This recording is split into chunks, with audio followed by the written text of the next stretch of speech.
Olá pessoal, tudo bem com vocês?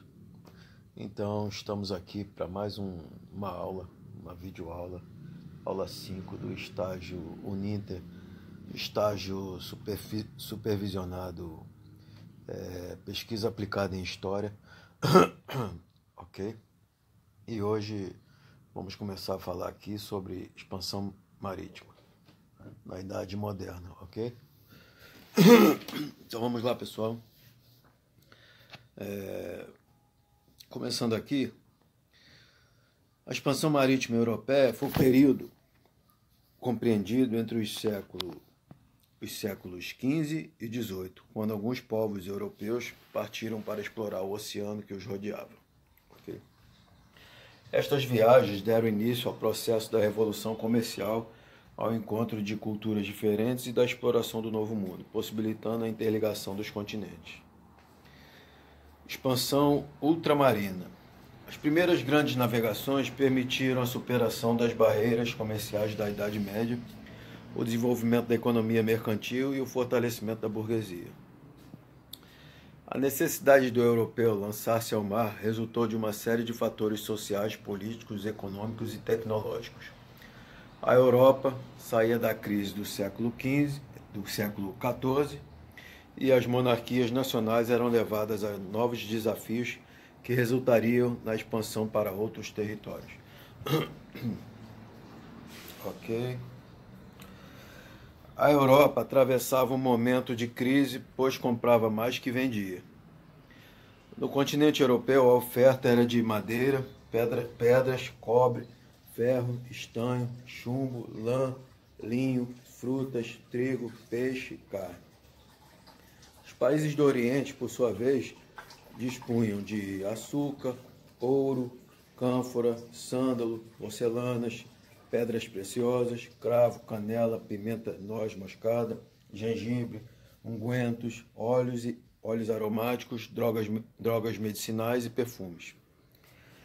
Cabia aos árabes o transporte dos produtos até a Europa em caravanas realizadas por rotas terrestres.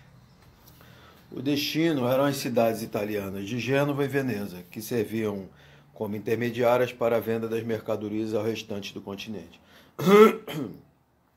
Outra rota disponível era pelo mar Mediterrâneo, monopolizada por Veneza, e por isso era necessário encontrar um caminho alternativo, mais rápido, seguro e principalmente econômico. Paralela à necessidade de uma nova passagem, era preciso solucionar a crise dos metais na Europa, onde as minas já davam sinais de esgotamento. Uma reorganização social e política também impulsionava a busca de mais rotas. Eram as alianças entre reis e burguesia que formaram as monarquias nacionais. O capital burguês financiaria a infraestrutura cara e necessária para o feito ao mar. Afinal, era preciso navios, armas, navegadores e mantimentos. Os burgueses pagavam e recebiam em troca participação nos lucros das viagens, e este foi um modo de fortalecer os estados nacionais e submeter a sociedade a um governo centralizado. No campo da tecnologia, foi necessário o aperfeiçoamento da cartografia, da astronomia e da engenharia náutica. No campo da tecnologia. Os portugueses tomaram a dianteira deste processo através da chamada da Escola de Sagres, a chamada Escola de Sagres, né, portuguesa. Ainda que não fosse uma instituição do modo que conhecemos hoje, serviu para reunir navegadores e estudiosos com o patrocínio do infante Dom Henrique, 1394 a 1460.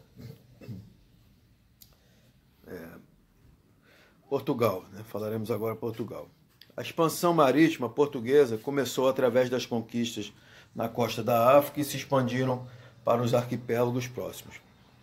Experientes pescadores, eles utilizaram pequenos barcos, ou barinel, para explorar o entorno.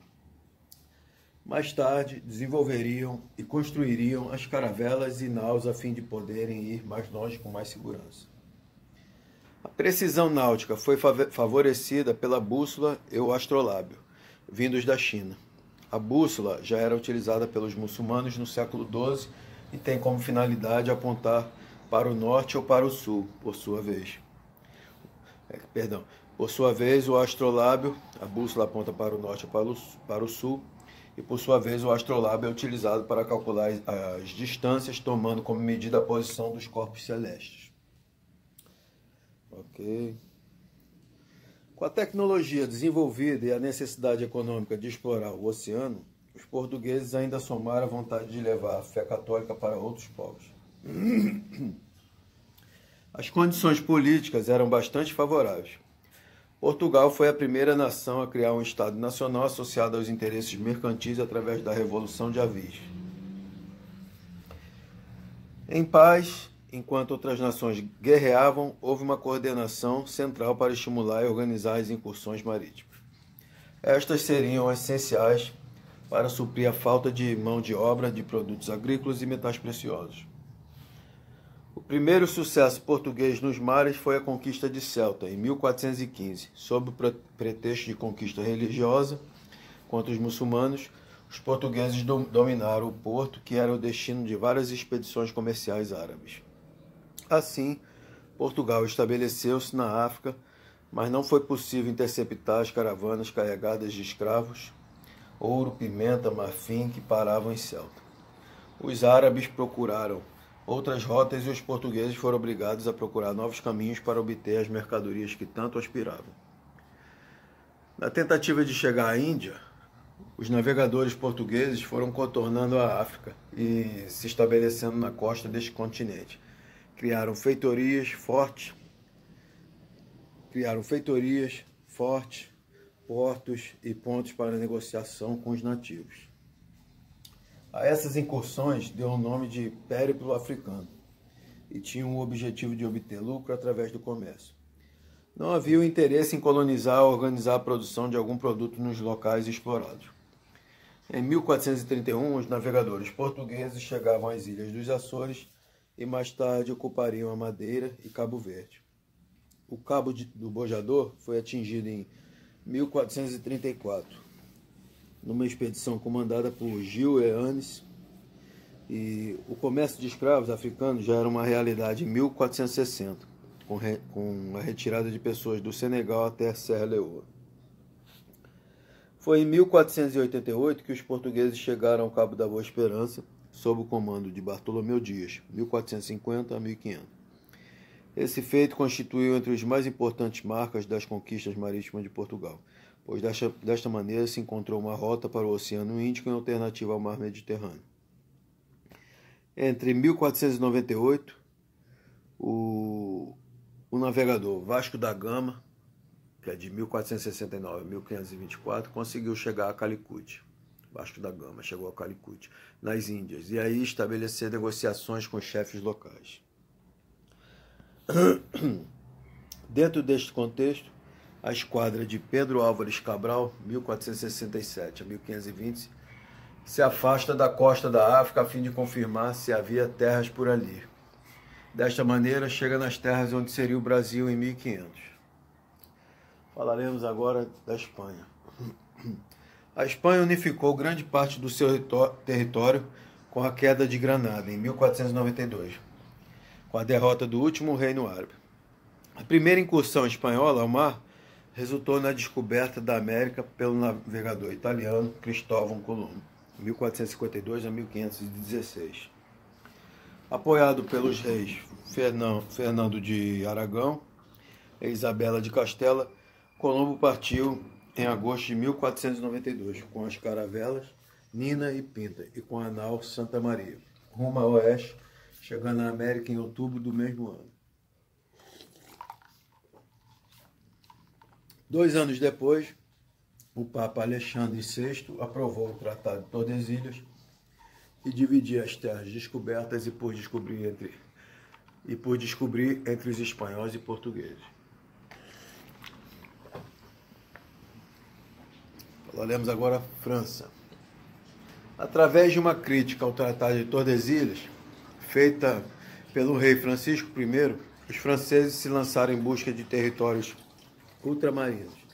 A França saía da Guerra dos 100 Anos que durou de 1337 a 1453, das lutas do rei Luís XI, 1461 a 1483, contra os senhores feudais.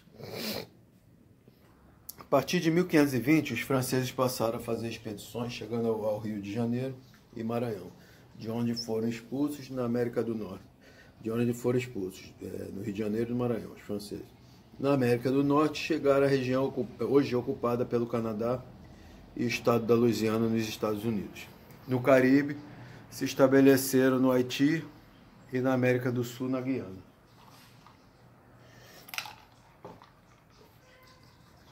Falaremos da Inglaterra agora. Os ingleses, que também estavam envolvidos na Guerra dos 100 Anos, Guerra das Duas Rosas, que durou 1455, e conflitos com os senhores feudais, também queriam buscar uma nova rota para as Índias, passando pela América do Norte.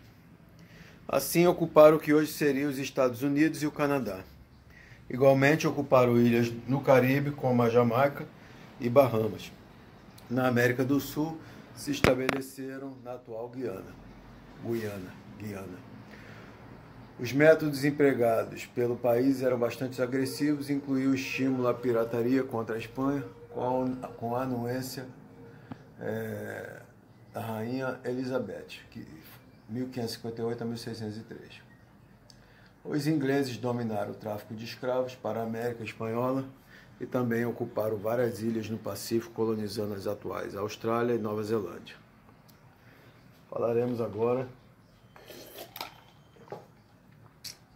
sobre a Holanda. A Holanda se lançou na conquista por novos territórios a fim de melhorar o próspero comércio que dominava. Conseguiram ocupar vários territórios na América, estabelecendo-se no atual Suriname, em ilhas no Caribe como Curaçao. Na América do Norte, chegaram a fundar a cidade de Nova Amsterdã, mas foram expulsos pelos ingleses, que a rebatizaram de Nova York. Igualmente, tentaram arrebatar o Nordeste do Brasil durante a União Ibérica, mas foram repelidos pelos espanhóis e portugueses no Pacífico, ocuparam o arquipélago da Indonésia e ali permaneceriam por 3 séculos e meio. Ok? Vou falar mais um pouco aqui sobre expansão marítima.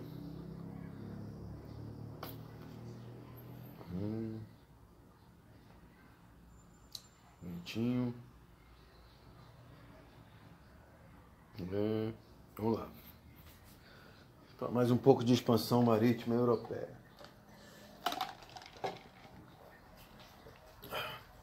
A expansão marítima europeia foi um dos maiores feitos realizados pela humanidade.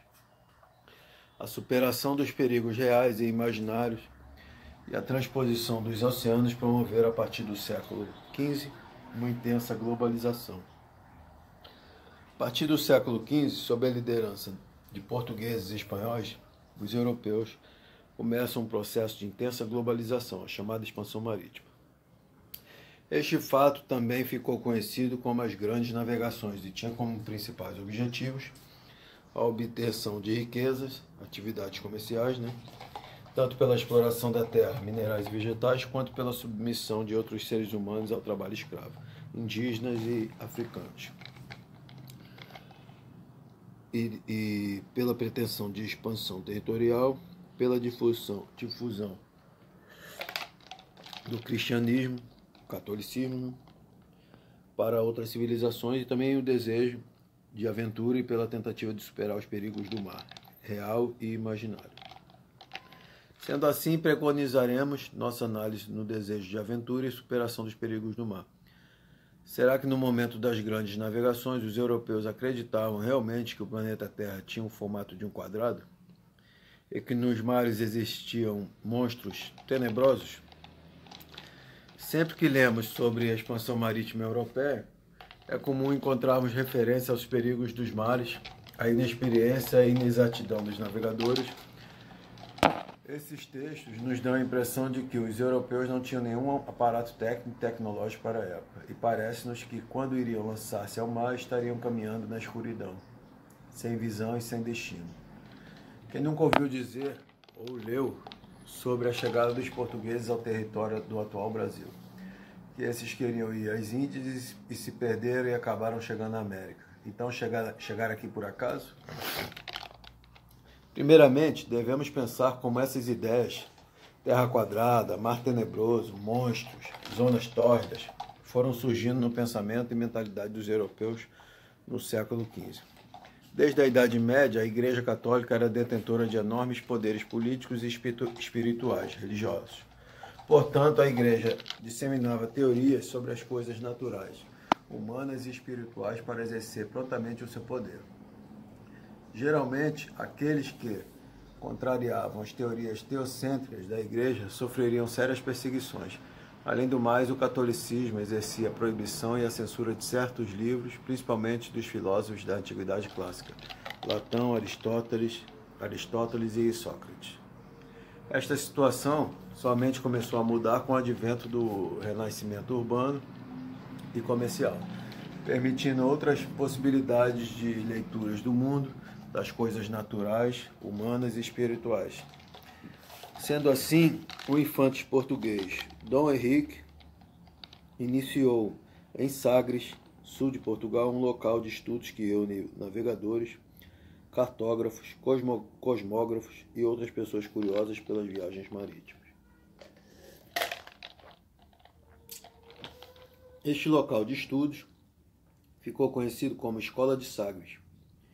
Nesta escola desenvolveram novos estudos sobre técnicas de navegação, aperfeiçoaram a bússola, o astrolábio, ferramenta de orientação geográfica, produziram constantes mapas das rotas pelos oceanos e criaram novos tipos de embarcação. Por exemplo, as caravelas mais leves e movidas por velas latinas de forma triangular, que facilitavam as manobras em alto mar e propiciavam percorrer maiores distâncias. As diferenças são nítidas entre o acaso de navegar e a precisão nas navegações se analisarmos mapas feitos anteriormente à Escola de Sagres. Percebemos nestes a presença de monstros nas ilustrações dos oceanos como obstáculos dos navegadores. Outro aspecto importante nestes mapas era a presença de anjos desenhados no céu, representando a proteção aos navegadores como se esses anjos estivessem protegendo as embarcações. Além de superar os perigos reais, as tempestades, as danificações nas embarcações, as doenças, a fome e a sede, os navegadores, pela mentalidade medieval, ainda tinham que superar os medos imaginários, os monstros marinhos, a dimensão plana do planeta. Quanto mais navegavam, mais próximos estariam do abismo. Acreditamos que a presença dos medos imaginários existiu, mas as inovações técnicas e tecnológicas, escolas de Sagres, propiciaram outro olhar para as navegações, permitindo a expansão marítima europeia. A difusão da ideia da chegada ao continente americano por parte dos portugueses não passa de um possível enaltecimento dos feitos lusitanos que teriam enfrentado o mar tenebroso e heroicamente contra o Novo Mundo. Sobre a desconstrução, acaso se perderam e chegaram à América. Temos relatos que comprovam que outros navegadores chegaram antes de Pedro Álvares Cabral, abril de 1500, forma eles o italiano Américo Vespucci, 1499, o espanhol Vicente Pinzon, foram eles o italiano Américo Vespucci, 1499, o espanhol Vicente Pinzon, 1499, e Diego de Lepe, janeiro de 1500, mas não tomaram posse da terra. Portanto, se outros navegantes passaram pelo litoral do atual Brasil antes da esquadra de Cabral, possivelmente eles saberiam o trajeto para chegar. Nos relatos dos tripulantes não há referência a tempestades e turbulências no mar, pois mesmo se estivessem perdidos no mar, a bússola e o astrolábio, tecnologia da época, orientariam os navegadores geograficamente e com certeza saberiam a posição que se encontravam. Ok? Mais um pouquinho aqui. Mais um pouquinho de expansão marítima. Ok? Como vemos aqui, impulsionadas pelo mercantilismo, as grandes navegações resultaram numa importante revolução comercial e na formação de vastos impérios coloniais. A expansão marítimo-comercial compreende o período das grandes viagens empreendidas pelos países europeus no século XV e XVI. A principal motivação das grandes navegações foi a busca por uma rota que evitasse o Mediterrâneo, com o objetivo de quebrar o monopólio do comércio de especiarias exercido por Gênova e Veneza, que controlavam a entrada dos produtos vindos do Oriente. Além disso, a Europa vivia um momento de esgotamento das minas de metais preciosos, o que provocava uma verdadeira sede de ouro. Portugal e Espanha foram os primeiros países que reuniram as características para lançar-se ao mar. Um estado centralizado, geografia favorável e tecnologias apropriadas como navios, mapas e instrumentos de navegação. Falando aqui mais um pouquinho de expansão portuguesa. Em 1385, João I venceu a disputa com o reino de Castela e assumiu o trono de Portugal na Revolução de Avis, concretizando a centralização monárquica. A conquista de Ceuta, no Marrocos, marcou o início da expansão portuguesa, em 1415. Em 1488, Bartolomeu Dias contornou o Cabo da Boa Esperança. 10 anos depois, Vasco da Gama chegou à Índia. Em 1500, a expedição de Pedro Álvares Cabral aportou no Brasil. Os portugueses estabeleceram diversos pontos de comércio nos locais em que paravam, criando assim seu império marítimo comercial, que a princípio só tinha objetivos de exploração, não de povoamento. Falando aqui agora de expansão espanhola. Ocupados com a unificação dos reinos locais de Aragão e Castela, que ocorreu em 1469, e com a expulsão dos árabes na Guerra da Reconquista, que só se concluiria em 1492, os espanhóis começaram sua expansão marítima mais tarde.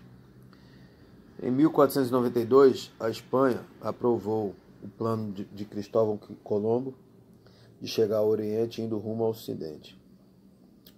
No meio do caminho, no entanto, o navegador deparou com a ilha de Guanahani, atualmente parte das Bahamas. Mais tarde, o episódio ficaria conhecido como Descobrimento da América. Porém, até então pensava-se que as terras faziam parte da Ásia. Sendo assim, Portugal reivindicou direitos sobre as áreas descobertas. Em 1494, as duas potências assinaram o Tratado de Tordesilhas, dividindo entre si as terras já conhecidas e as que ainda seriam descobertas por meio de uma linha imaginária.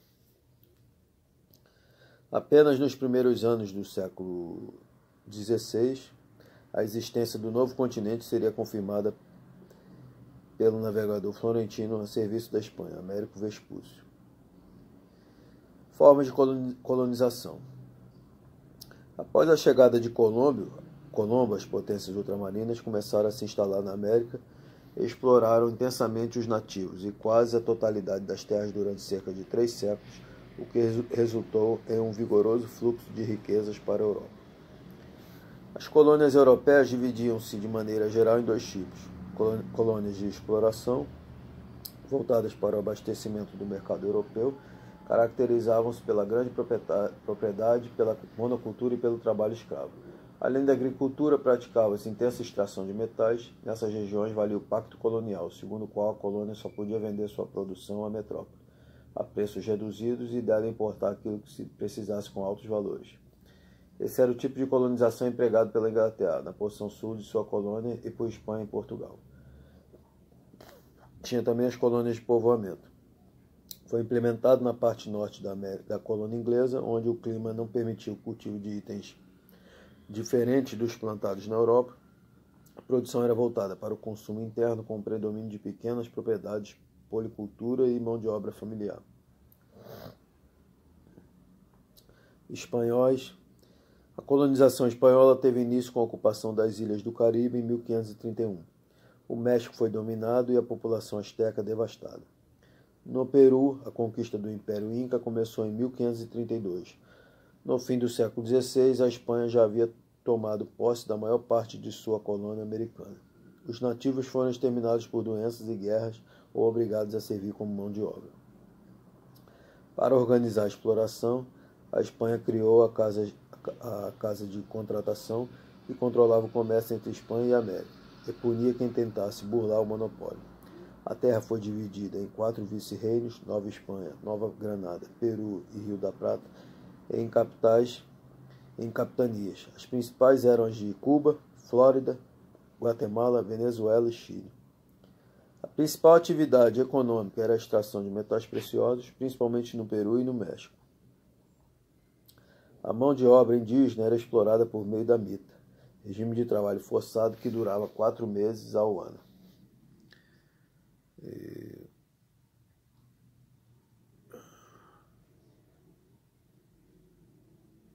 A mita, regime de trabalho forçado que durava 4 meses ao ano.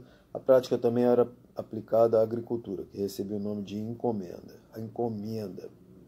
A estrutura social da América Espanhola era dividida em chapetones, espanhóis que cuidavam da administração, crioulos, descendentes de europeus que formavam a aristocracia local e exerciam o controle das câmaras municipais, também conhecidas por cabildos ou ayuntamentos, mestiços, artesãos ou capatazes, sempre com cargos intermediários na escala produtiva, negros e escravos trabalhavam geralmente nas lavouras, e índios em maior número e mais explorados. Os nativos estavam na base da pirâmide social junto com os negros.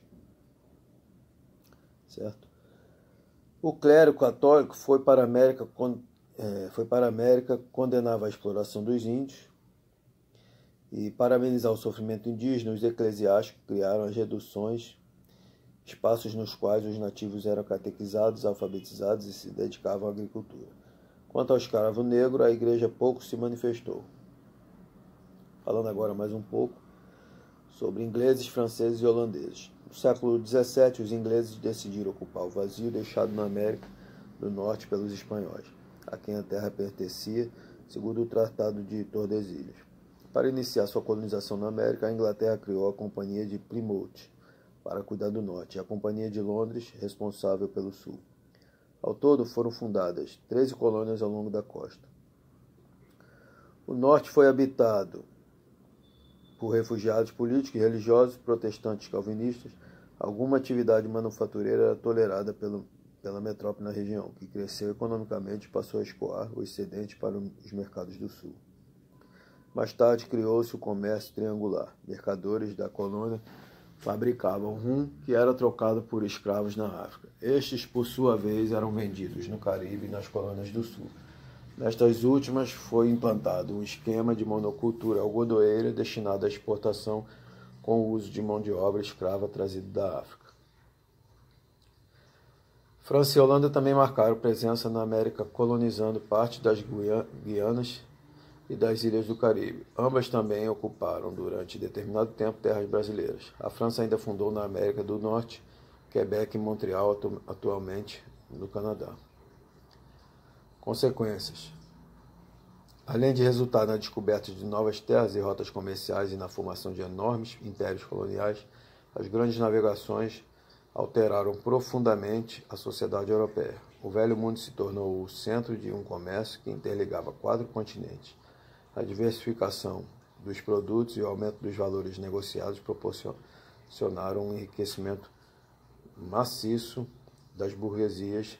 Essas mudanças ficaram conhecidas como Revolução Comercial. E foi isso, pessoal. Aguardem depois para uma sequência de exercícios sobre o tema, ok? Pessoal, continuando aqui com mais um pouquinho de expansão marítima, né? Falarei aqui mais um pouco sobre a Escola de Sagres, certo? A Escola de Sagres teria sido uma instituição fundada pelo infante Dom Henrique no século XV, com o fim de estimular as navegações portuguesas. A existência da escola, contudo, é duvidosa e foi posta em xeque no século XIX e XX. Antecedentes. A partir da conquista de Celta, as navegações pelo Atlântico tornam-se parte da política do Estado português. O infante Dom Henrique, duque de Viseu, sem direito a herdar o trono, mostra interesse pelas viagens marítimas. Assim, solicitou ao seu irmão, o regente Dom Pedro, 1392 a 1449, autorização para fundar uma vila no Algarve, em 1443. Com isto, obteve um monopólio das viagens pelo Atlântico. A carta de fundação de 19 de setembro de 1460 aponta que o local seria usado como base para assistir os homens do mar que estavam de passagem. Eles teriam acesso aos mantimentos e poderiam aguardar condições favoráveis à navegação para prosseguir seu caminho. A escola de Sagres não existiu como uma instituição tal como conhecemos hoje. No entanto, é inegável atuar patrocinar várias expedições que avançarão pela costa africana até chegar às Índias. Com a morte do infante em 1460, o seu sobrinho neto e rei Dom João II, 1455 a 1495, continuou a proteger os estudos náuticos. A construção do mito, a lenda em torno da escola de Sagres inicia já no século XVI, quando diversos cronistas louvam o desempenho de Dom Henrique. Em 1660, o escritor português Dom Francisco Manuel, 1608 a 1666, relata o esforço do infante para fundar a vila, algo que logo foi transformado em escola. Entre as disciplinas ensinadas na escola de Sagres estariam a astronomia, a geografia e a cartografia, ministradas por professores de toda a Europa. Não existem provas históricas da vinda dessas pessoas e nem que teriam lecionado ali. O objetivo seria o preparo e ensino de técnica aos navegadores que prestavam serviço para o infante. Relatos posteriores e obras sobre a vida de Dom Henrique apoiam a existência da escola, onde inclusive o navegador Cristóvão Colombo teria estudado. Embora sem documentos que comprovassem se existiu ou não, a escola de Sagres ficou registrada nas narrativas sobre os descobrimentos. Desconstrução. Somente no século XIX, historiadores lusitanos refutaram a existência do local, considerando que a atividade náutica da época era regida por conhecimentos empíricos. Por isso, não havia necessidade de estudos profundos por parte dos marinheiros sobre técnicas de navegação. Posteriormente, no século XX, a tese era de que a escola era uma academia científica, o que também foi desconstruído. Tendo existido ou não, a escola de Sagres foi a motivadora para a Revolução Náutica promovida pelos portugueses no século XV.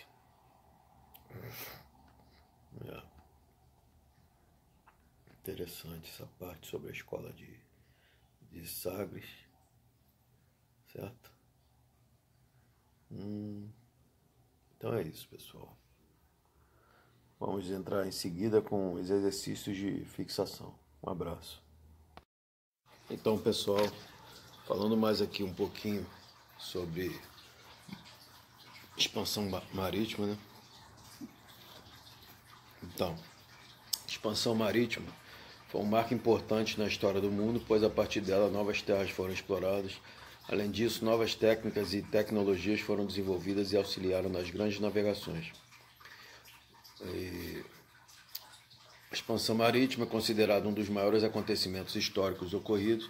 É importante estudar essa matéria, pois ela pode ser cobrada nos vestibulares também, né? Então vamos lá ao que importa. O que foi a expansão marítima? Os portugueses iniciaram a partir do século XV um processo de intensa globalização. Esse processo recebeu o nome de expansão marítima ou grandes navegações e foi liderado pelos portugueses e espanhóis.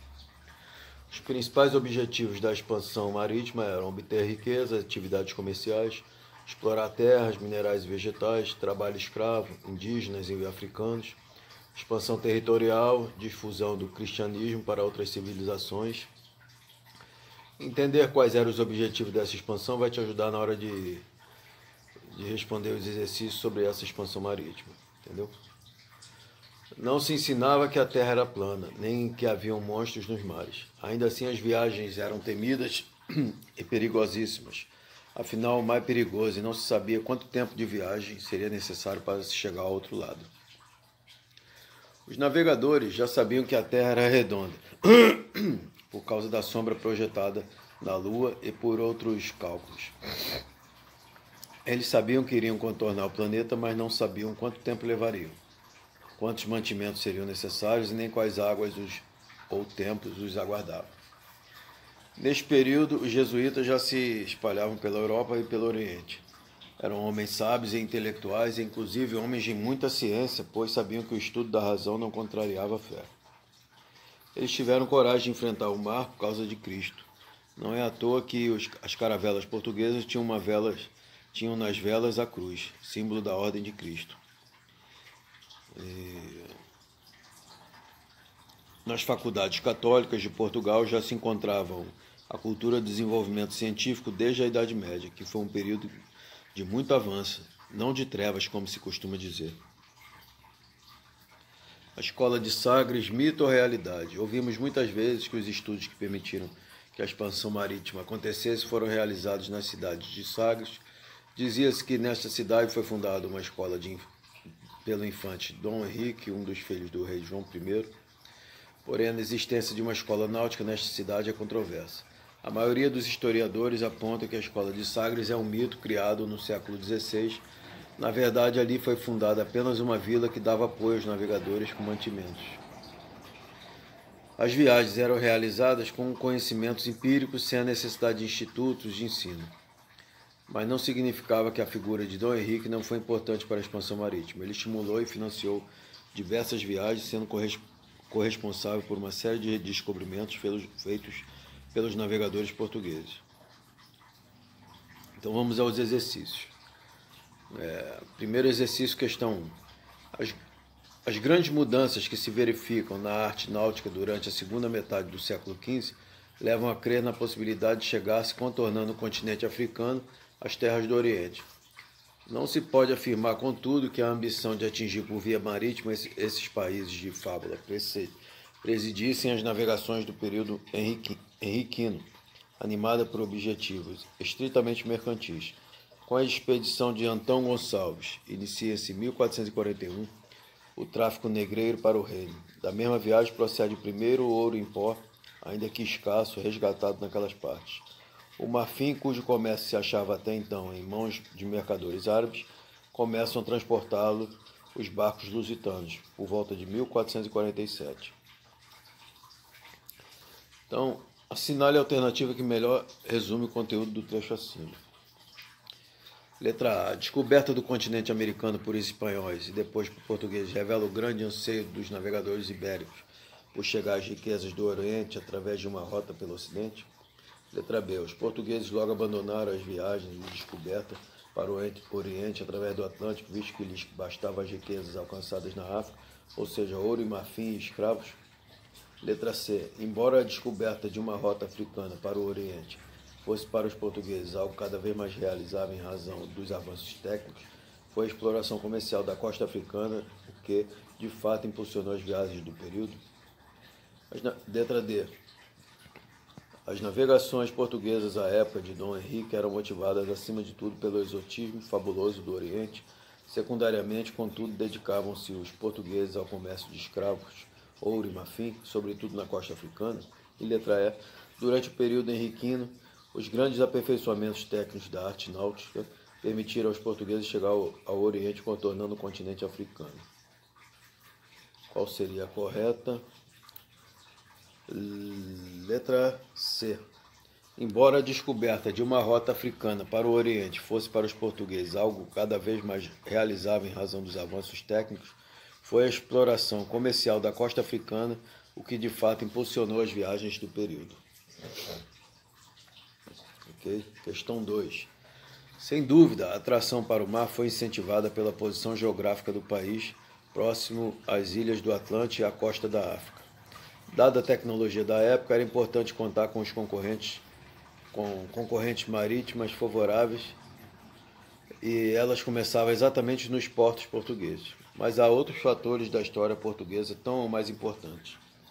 Assinale a alternativa que apresenta outros fatores da participação portuguesa na expansão marítima e comercial europeia, além da posição geográfica. Letra A. O apoio da Igreja Católica, desde a aclamação do primeiro rei de Portugal, já visava tanto a expansão econômica quanto a religiosa que a expansão marítima iria concretizar. Letra B. Para o grupo mercantil, a expansão marítima era comercial e aumentava os negócios, superando a crise do século. Para o Estado, trazia maiores rendas, para a nobreza, cargos e pensões.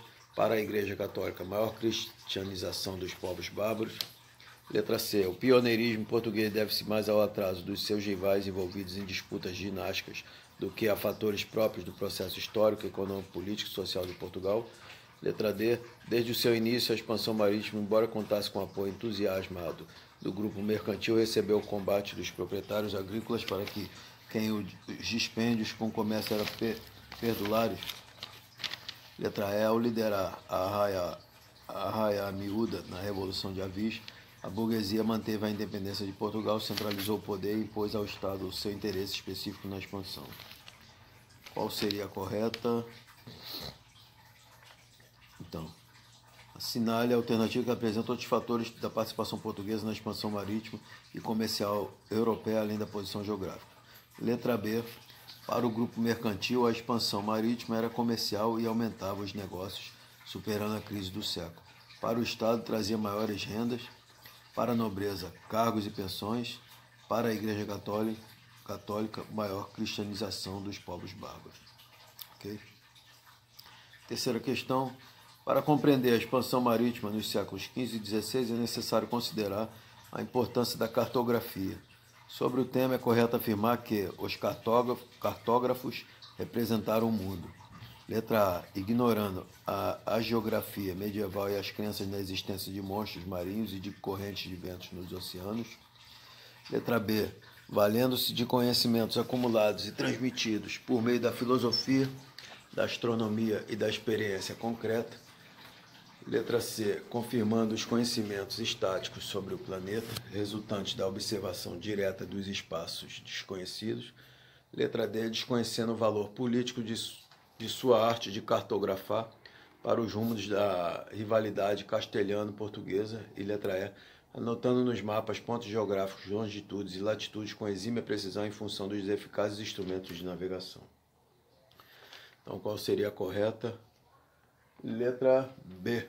Valendo-se de conhecimentos acumulados e transmitidos por meio da filosofia, da astronomia e da experiência concreta. Questão 4. Acerca da expansão marítima comercial implementada pelo reino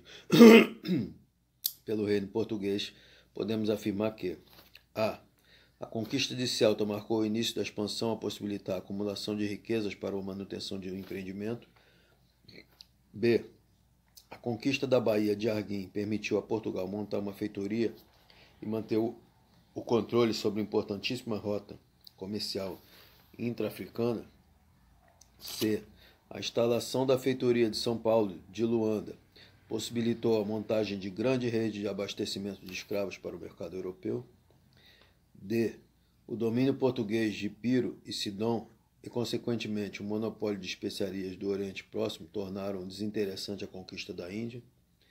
E E. A expansão da lavoura açucareira escravista na Ilha da Madeira após 1510 aumentou o preço dos escravos tanto nos portos africanos quanto nas praças brasileiras.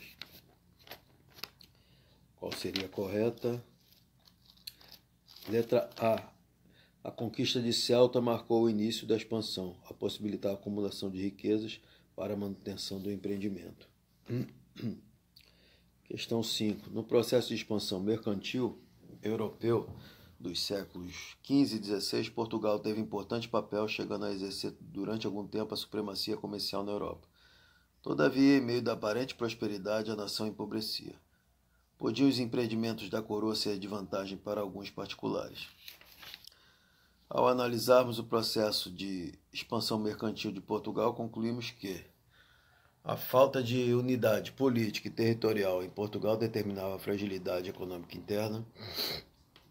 B. A expansão do Império acarretava crescentes despesas para o Estado, queda da produtividade agrícola, diminuição da mão de obra, falta de investimentos industriais afetando a economia nacional. C. A luta para expulsar os muçulmanos do reino português durou até o final do século XV, empobreceu a economia nacional, que ficou carente de capitais. D. A liberdade comercial praticada pelo Estado português no século XV levou ao escoamento dos lucros para a Espanha, impedindo seu reinvestimento em Portugal. E o empreendimento marítimo português revelou-se tímido, permanecendo Veneza como o principal centro redistribuidor dos produtos asiáticos durante todo o século XVI. Qual seria a correta dessa questão 5? Seria a letra B.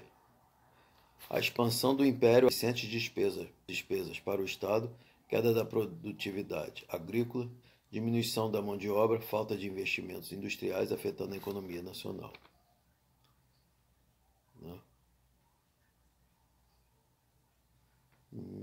Questão 6. O descobrimento do Brasil foi parte do plano imperial da coroa portuguesa, no século XV, embora não houvesse interesse específico de expansão para o Ocidente. Repetindo, o descobrimento do Brasil foi parte do plano imperial da coroa portuguesa no século XV, embora não houvesse interesse específico de expansão para o Ocidente. Letra A. A posse de terras no Atlântico Ocidental consolidava a hegemonia portuguesa neste oceano. Letra B. O Brasil era uma alternativa mercantil ao comércio português no Oriente. Letra C. O desvio da esquadra de Cabral seguia a mesma inspiração de Colombo para chegar às Índias. Letra D. A procura de terras no Ocidente foi uma reação de Portugal ao Tratado de Tordesilhas, que o afastava da América. Letra E. Essa descoberta foi mero acaso provocado pelos intempéries que desviaram a esquadra da rota da Índia. Qual seria a correta? Letra A. A posse de terras no Atlântico Ocidental consolidava a hegemonia portuguesa neste oceano. Ok? Então vamos para mais uma sequenciazinha de questões. Vamos fazer 10 perguntas e respostas sobre as grandes navegações, ok? Então, vamos começar aqui. O que foram as grandes navegações? Uma pergunta. As grandes navegações são definidas como um conjunto de expedições marítimas praticadas por países europeus, com destaque para Portugal e Espanha, que tinham como objetivo chegar ao Oriente, território conhecido naquele momento como Índias e famoso por suas especiarias. Essa é a primeira questão. E segunda questão, quando elas aconteceram, as grandes navegações, né? Essas expedições marítimas aconteceram ao longo dos séculos XV, XVI e XVII, na seguinte sequência. Portugal foi o pioneiro nesse processo e iniciou suas expedições durante o século XV.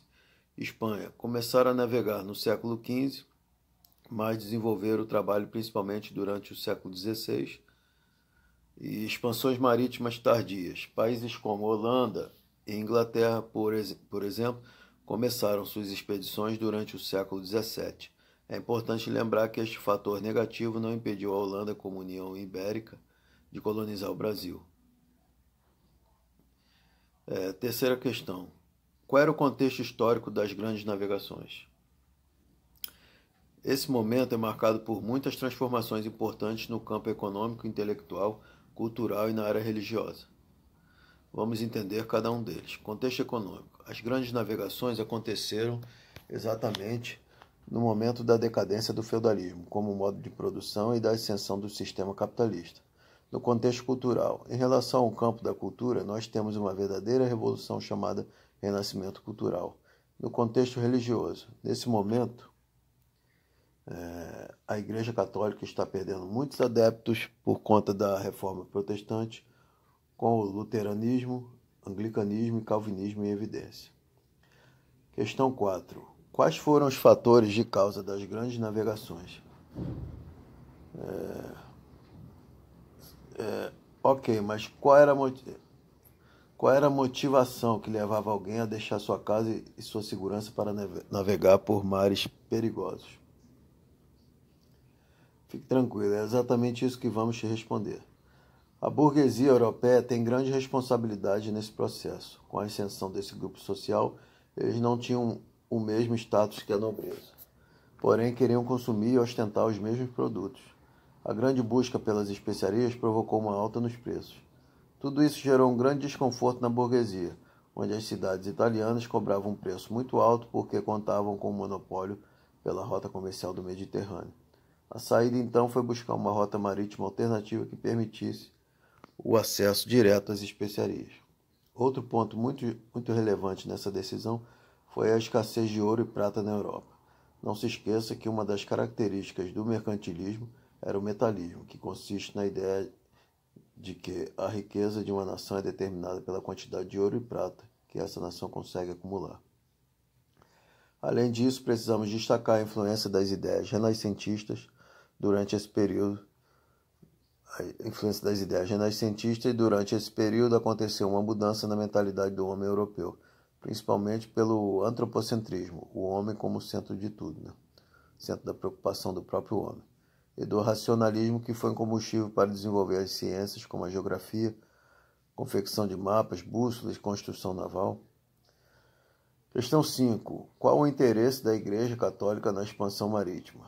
A Igreja Católica estava se sentindo ameaçada com as ondas da Reforma Protestante e precisava conquistar novos fiéis. Uma forma de justificar as grandes navegações era a questão da busca de novas pessoas que fariam parte do mundo cristão. Por isso, muitos a chamavam de expansão da fé. Questão 6. Por que Portugal foi pioneiro nas grandes navegações? Podemos enumerar 5 motivos que contribuíram para Portugal ser pioneiro nas expansões marítimas. Motivo 1. Porque tinha uma localização privilegiada e fácil acesso para navegar. 2. Porque o país estava em paz, sem conflito interno ou externo. Já a Espanha e a Inglaterra não contavam com a mesma sorte, precisavam se preocupar com assuntos mais urgentes como a Guerra dos 100 Anos e a Guerra da Reconquista. 3. Porque sua burguesia era muito forte e participava no comércio marítimo. 4. Porque Portugal não era formado de vários reis, mas sim de uma monarquia centralizada, um país independente. E 5. Porque Portugal contava com muito desenvolvimento nas ciências náuticas. Ok? Questão 7. Como era a relação entre Portugal e Espanha durante esse processo? Apesar de nunca ter acontecido algum conflito direto, existia uma guerra diplomática entre as duas nações. Porém, tudo isso foi resolvido por meio de tratados. Os tratados tinham justamente o objetivo de dividir as terras conquistadas por meio das grandes navegações. Podemos destacar 3 estabelecidos entre Portugal e Espanha. Primeiro, Tratado de Toledo, 1480.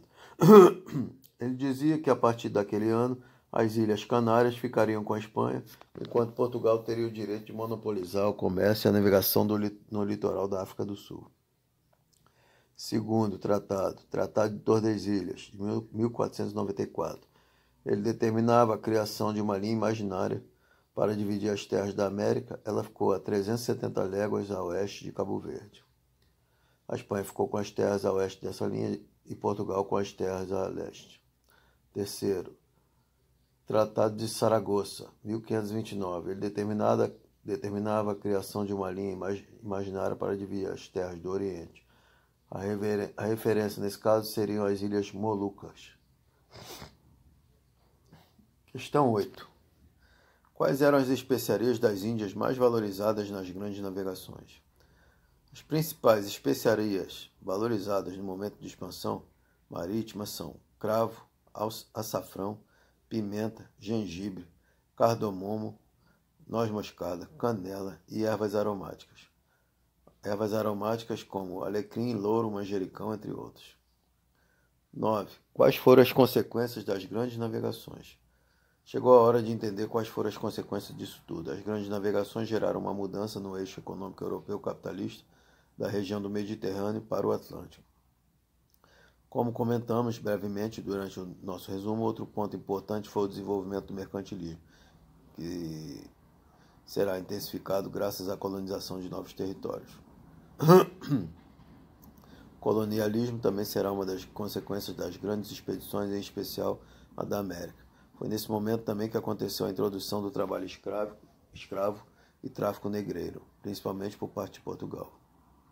Não podemos deixar de pontuar a expansão do cristianismo no mundo e o processo de europeização do mundo, com a forte influência dos costumes, seja em relação aos hábitos alimentares, seja em relação aos vestimentos. Questão 10. Preciso fazer exercícios sobre as grandes navegações para fixar a matéria. É preciso fazer exercícios sobre as grandes navegações para fixar a matéria? Nossa resposta é sim.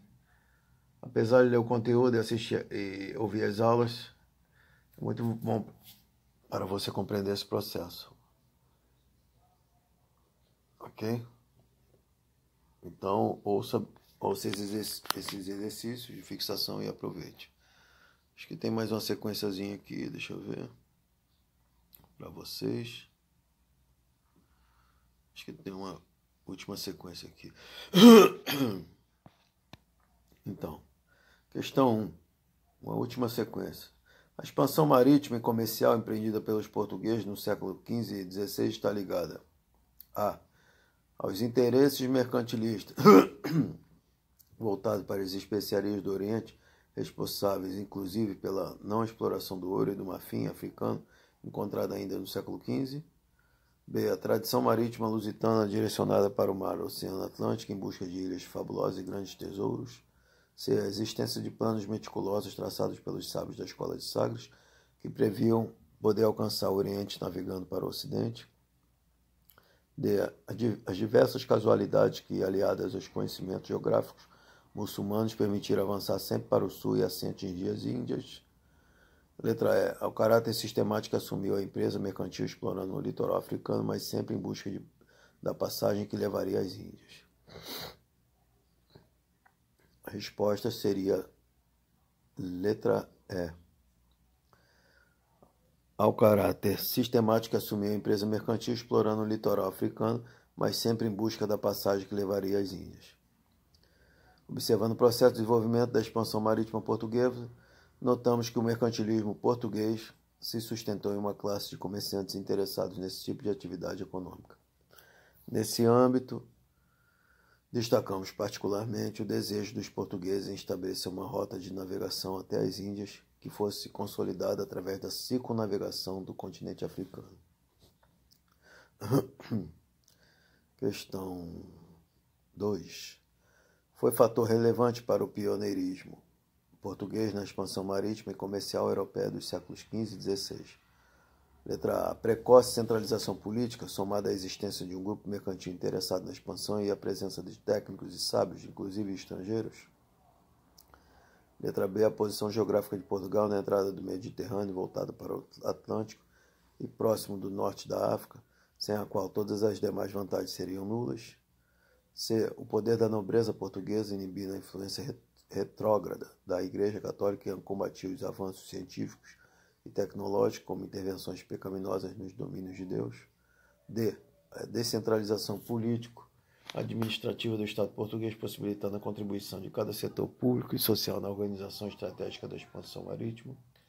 E. O interesse do clero português na expansão do cristianismo, que fez da Igreja Católica o principal financiador das conquistas, embora exigisse, em contrapartida, a presença constante da cruz.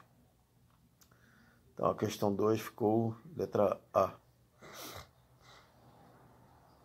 Letra A. Foi fator relevante para o pioneirismo português na expansão marítima e comercial europeia dos séculos XV e XVI. Letra A. A precoce centralização política, somada à existência de um grupo mercantil interessado na expansão e a presença de técnicos e sábios, inclusive estrangeiros. Ok? Aumentando mais um pouco. Ao contrário das outras nações europeias, Portugal conseguiu estabelecer a formação de seu Estado Nacional no século XIV, com a deflagração da chamada Revolução de Avis, além do alcance precoce da estabilidade política. Os portugueses foram auxiliados pela intensa troca de informações que acontecia entre os navegadores daquela época. Sob tal aspecto, destacamos o importante papel desenvolvido pela chamada Escola de Sagres. Vamos para a questão 3. As grandes mudanças que se verificam na arte náutica durante a segunda metade do século XV levam a crer na possibilidade de chegar-se contornando o continente africano, as terras do Oriente. Não se pode afirmar, contudo, que a ambição de atingir por via marítima esses países de fábula presidissem as navegações no período henriquino, animada por objetivos estritamente mercantis.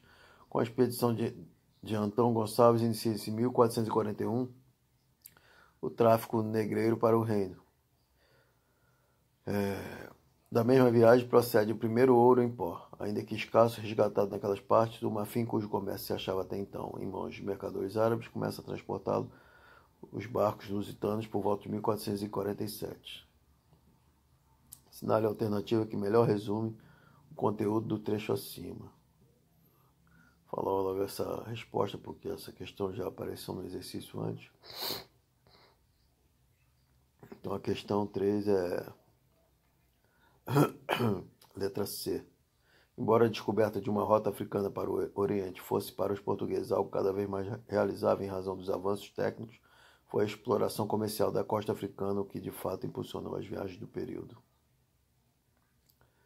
Ou seja, observando o texto, vemos que o processo de expansão marítima dos portugueses esteve marcado pela gradual construção de objetivos. Em um primeiro momento, a realização do comércio pela costa africana já representava um grande avanço para a época. Somente em um segundo momento é que a possibilidade de chegar ao Oriente se torna concreta. Ok? E quarta questão, sem dúvida a atração para o mar foi incentivada pela posição geográfica do país. Próximo às ilhas do Atlântico e à costa da África, dada a tecnologia da época, era importante contar com a corrente marítima favoráveis e elas começavam exatamente nos portos portugueses. Mas há outros fatores da história portuguesa tão mais importantes. Sinal alternativo que apresenta outros fatores da participação portuguesa na expansão marítima e comercial europeia, além da posição geográfica. Correta, letra B. Aqui, letra B. Para o grupo mercantil, a expansão marítima era comercial e aumentava os negócios, superando a crise do século. Para o Estado, trazia maiores rendas para a nobreza, cargos e pensões para a Igreja Católica, maior cristianização dos povos bárbaros. Nessa afirmação, podemos observar o interesse dos vários grupos sociais daquela época. De um lado, os comerciantes observavam na expansão uma clara oportunidade de ganho material, já a nobreza esperava que os ganhos dessa mesma ação pudessem lhe conceder cargos e preservar privilégios. Por fim, a Igreja via nessa atividade uma oportunidade ideal para que o cristianismo católico fosse disseminado pelo mundo. Ok, pessoal. Então aqui termina a parte de expansão marítima, né, no nosso estágio Uninter aqui, pesquisa aplicada em História. Expansão marítima na Idade Moderna, né? Aqui na História Geral na Idade Moderna, ok? Um abraço a todos, fiquem com Deus.